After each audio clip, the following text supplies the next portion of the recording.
Olá pessoal, estamos aqui mais uma vez gravando esse vídeo mostrando um pouquinho do que está acontecendo na nossa política no dia a dia. Bem, gente, a gente hoje está aqui para mostrar um pouquinho da força que os espíritos imundos se apoderaram do corpo de algumas pessoas dentro das igrejas evangélicas. É triste, mas é verdade. É uma pena que muitos irmãos evangélicos trocaram o palanque pelo altar trocaram o altar de Cristo pelo palanque de César, né? O que não era para acontecer. Deixaram com que a política adentrasse as igrejas evangélicas. Outrora eram promissoras, vinham numa crescente, né? E hoje vem numa queda livre muito grande, porque deixaram que o egoísmo, o preconceito, a fortuna, o dinheiro, né? As 11 moedas de prata passasse a se sobressair dentro das suas catedrais, ou melhor, dentro de seus templos, né? Dentro de seus templos. Bem, tanto que falaram das igrejas católicas, que protestam contra as igrejas católicas, por isso o nome protestante. Mas parece que Satanás, a gente sabe que é o pai da mentira, ele consegue buscar aquelas almas vazias, impregná-las com mentiras, ele as conquistas com mentira, né? As conquista. Isso que está acontecendo. Só que nós não sabíamos, eu pelo menos não sabia, aonde era que Satanás se escondia daqui na Terra. A gente sabe que ele é o príncipe desse mundo, está lá na Bíblia, está escrito que Satanás é o príncipe desse mundo, mas nós não sabíamos aonde era que ele estava escondido, qual era o corpo que ele habitava, aonde era que estava a sua legião, quais são os corpos que a sua legião habita. Agora descobrimos, né? Silas Malafaia, Jair Bolsonaro, Michele Bolsonaro, Damares, né? Aí vem os seus anjos, Arthur Lira, Rodrigo Pacheco, Eduardo Cunha. Pelo menos tem um dos anjos aí que parece desses anjos, né? Dizem que às vezes nem Satanás, nem mesmo Satanás é ruim para todo mundo, né? Mas tem um desses anjos, conhecido como Michel Temer, que a única coisa boa que ele fez nesse país foi ter indicado Alexandre de Moraes, o macho. O único homem que peitou essa bandalheira que está hoje no Brasil. Uma roubalheira. E usaram os evangélicos. Deixaram eles fanatizados, muito bem trabalhados. Muito bem trabalhados. Por quem? Por aqueles que era para eles falar a verdade, e eles, acreditando que eles estão falando a verdade, impregnaram as igrejas evangélicas de mentiras. Mas não são todos, é só uns 20% aí, mas está dando um trabalho muito grande. Estamos aí à beira de um Talibã, de muitos loucos que querem depois matar em nome de Jesus. Quebraram já as imagens. Eu vou mostrar um pouquinho aí depois, essa questão das imagens, eu vou mostrar um vídeo de um amigo aqui da rede social, que ele explica o que são as imagens, por que elas existem dentro da religião católica. Para que vocês evangélicos também procurem ler, procurem se educar. Até na hora de me criticar aqui na rede social, me critique com base naquilo que você estudou. Os católicos adoram imagens? Essa é uma crítica que é muito feita ao catolicismo, porque a gente tem lá claro nos 10 mandamentos: não farás para ti imagem de escultura. Mas em compensação, os templos católicos são cheios de imagem de escultura. Então como é que é isso? Pode ou não pode? As pessoas que falam isso, elas não se tocam de que talvez não seja qualquer tipo de imagem de escultura que Deus estava falando. Isso porque, se você lembra muito bem, o mesmo livro que fala para você não fazer imagem de escultura é o livro no qual Deus manda fazer na Arca da Aliança imagens de escultura. E no caso são os querubins que apontavam um para o outro.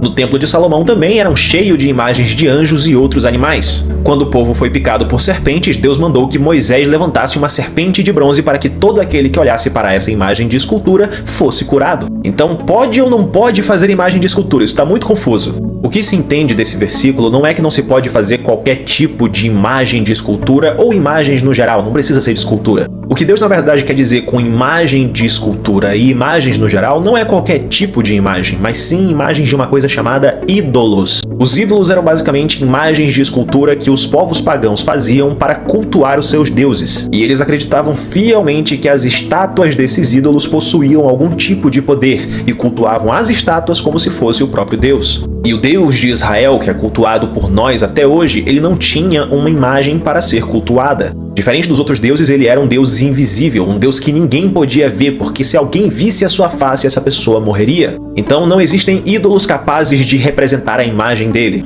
Porém, o que a igreja entendeu é que após a vinda de Jesus, isso muda de figura, porque Jesus é a imagem visível de Deus, então Jesus é uma imagem. E a partir disso, no cristianismo se adquiriu o costume das artes sacras. Já em primórdios do segundo século, você acha em catacumbas uma série de imagens sacras feitas pelos primeiros cristãos dos primeiros séculos. Lembrando para os conspiracionistas que isso é antes de Constantino, não foi Constantino que trouxe as imagens sacras para a igreja. E essas imagens não tem nada de errado porque isso são meros símbolos. As imagens não são cultuadas como se fosse o próprio Deus ou como se elas possuíssem algum tipo de poder divino. Elas são meras representações do mundo espiritual ou de pessoas que de alguma forma são importantes para o mundo espiritual, como os apóstolos e o próprio Cristo. Elas são apenas elementos visuais que facilitam que a gente possa visualizar aquilo para o qual a gente está orando. E por conta disso, nós não chamamos elas de ídolos, mas sim de ícones.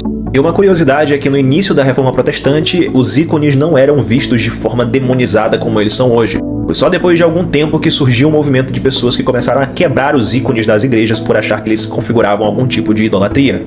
O que é uma pena porque as imagens são tão bem feitinhas, tão bonitinhas. Mas enfim, eu espero que você tenha entendido. Não é qualquer tipo de imagem, são imagens de deuses falsos. E as imagens da Igreja Católica não são deuses. Não é...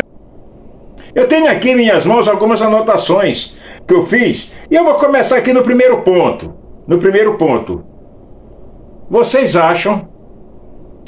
Só uma perguntinha, né? Vocês acham que o Silas Malafaia tá usando vocês, evangélicos, para quê? Para salvar o Brasil? Qual o interesse de Silas Malafaia em salvar o Brasil de quê? Do ProUni? Do SAMU? Do SUS? Das universidades? Do aumento de salário todos os anos? De quê? Não sei de quê. Agora, entraram numa infâmia de mentiras como nunca se viu na face da terra. E tá dando um problema sério para conseguir tentar botar as verdades na cabeça deles.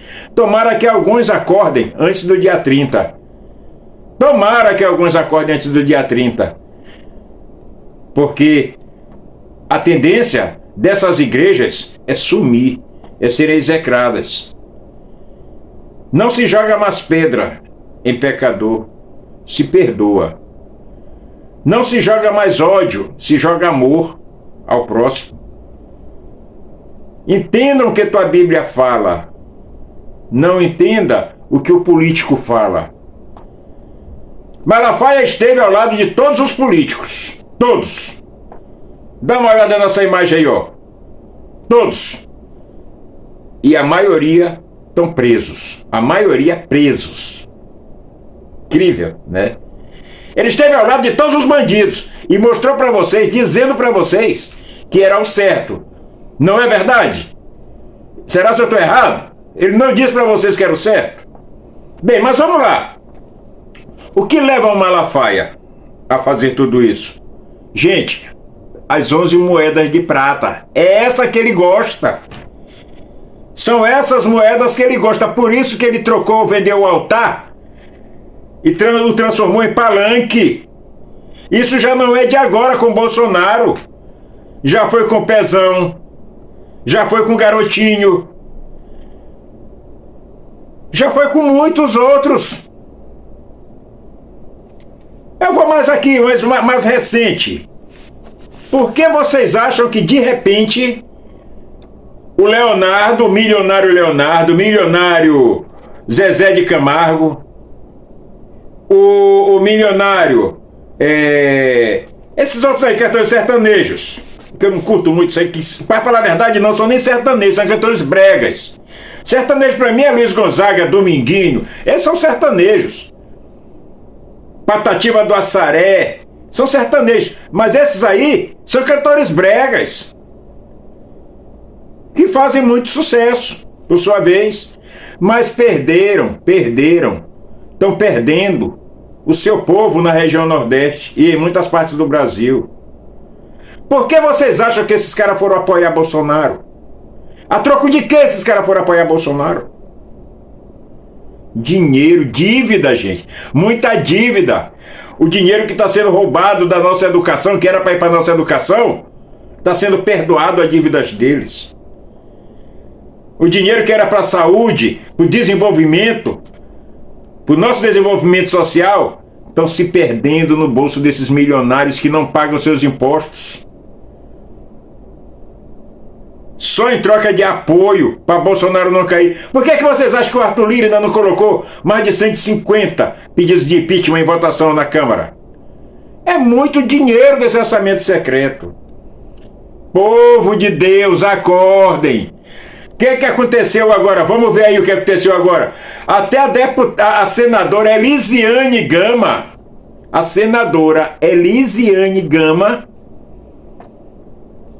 estão pedindo a expulsão dela das igrejas da Assembleia de Deus, porque ela não defende essa bandalheira, porque ela defende o Lula. Estão assinando carta lá. Olha aí o que a nossa ex-ministra Marina fala pra gente aí. Olha aí, escuta aí, ouça aí. A perseguição contra os cristãos começou dentro da igreja. Me entristece muito ver que a denominação da qual faço parte, a Assembleia de Deus, aprovou uma nota de repúdio, desqualificando e questionando a fé e compromisso com Deus da senadora Elisiane Gama, pelo simples fato dela ter declarado seu apoio político à candidatura de Lula. Bolsonaro e o bolsonarismo atingiram com uma ferida de morte nossas comunidades religiosas. Isso é ultrajante, que aquele que dá testemunho de todas as coisas cubra com seu amor e justiça a senadora Elisiane Gama. Agora, pense numa coisa, se estão fazendo isso com uma senadora da República, imaginem o que não está sendo feito com nossas irmãs e irmãos por esse Brasil afora. É uma violência com a fé, assédio religioso. Meu apoio e solidariedade a todos aqueles que estão passando por essas situações de dificuldade nesse momento tão difícil da história do nosso país. Agora eu pergunto para vocês, qual o verdadeiro objetivo das igrejas evangélicas na política? É lamentável que nós tivemos essa semana, ontem saiu o vídeo de um pastor de Belo Horizonte. Eu fico indignado, um pastor mentir daquele jeito, um pastor de Belo Horizonte, gravando um vídeo como se tivesse sido obrigado pela Justiça Eleitoral a fazer um desmentido, coisa que não existiu, que não teve. Quer dizer, e ele grava um vídeo reiterando as fake news em cima do presidente Lula, se colocando como vítima, engrossando o caldo de que se quer fechar igrejas. É uma coisa louca isso, né? Quer dizer, como é que uma pessoa chega num limite disso? Religião e política não se misturam. É que nem água e óleo. Se misturar os dois se estragam. Como está sendo estragado. Pessoal, vocês viram a nova fake news dos bolsonaristas? O pessoal tá desesperado com o desempenho do Lula no Flow. Era o último ponto de resistência do bolsonarismo, eram as redes sociais. Agora que a gente virou nas redes também, eles estão desesperados. Dá uma olhada na fake news que eles estão divulgando agora. Finalmente saiu o plano de governo do Lula. Tenho que mentir, é preciso mentir. O político tem que mentir. Porque é sempre mais fácil acreditar numa mentira. Pastor Silas Malafaia, Flávio Bolsonaro, vários do clã bolsonarista divulgaram esse vídeo dizendo que o Lula falou que tem que mentir. Agora dá uma olhada no contexto, o que o Lula falou de verdade. Você não precisa mentir. Eu estava vendo um vídeo do Bozo esses dias, naquele vídeo em que ele está falando das meninas venezuelanas, ele fala textualmente: tenho que mentir, é preciso mentir, o político tem que mentir. Essa é a verdade. Agora, dá uma olhada quem realmente falou que tem que mentir, sem montagem. 1 milhão de empregos, 50 milhões de casas populares, vou triplicar o salário mínimo. Se não falar isso aí, então não vai chegar. E a regra é mentir. Quem mente mais, com alguma inteligência, chega. E eu não estou falando de uma mentira aqui, é verdade. Bolsonaro é o grande mentiroso. Montagem, trucagem, tirar vídeo de contexto é crime. O amor vai vencer o ódio, nós vamos junto, sem medo de ser feliz. São evangélicos aí, piraram, estão entrando em igrejas para bater no padre. Quer dizer, ele pode votar no Bolsonaro, mas quando o padre diz que vota no Lula, ele invade a igreja para dar porrada no padre. Que loucura, gente! Que loucura é essa? Se Jesus viesse hoje à Terra, o único lugar que ele não entraria eram em igrejas. Era em igrejas. Ele poderia até adentrar, mas era com chicote para expulsar todos vocês de dentro do templo de Deus. Expulsaria com certeza na chicotada. E metia o pé nas baciazinhas que vocês estão aí recebendo dinheiro dos políticos. E acabar com essa coja. Bando de satanás, raça de víboras.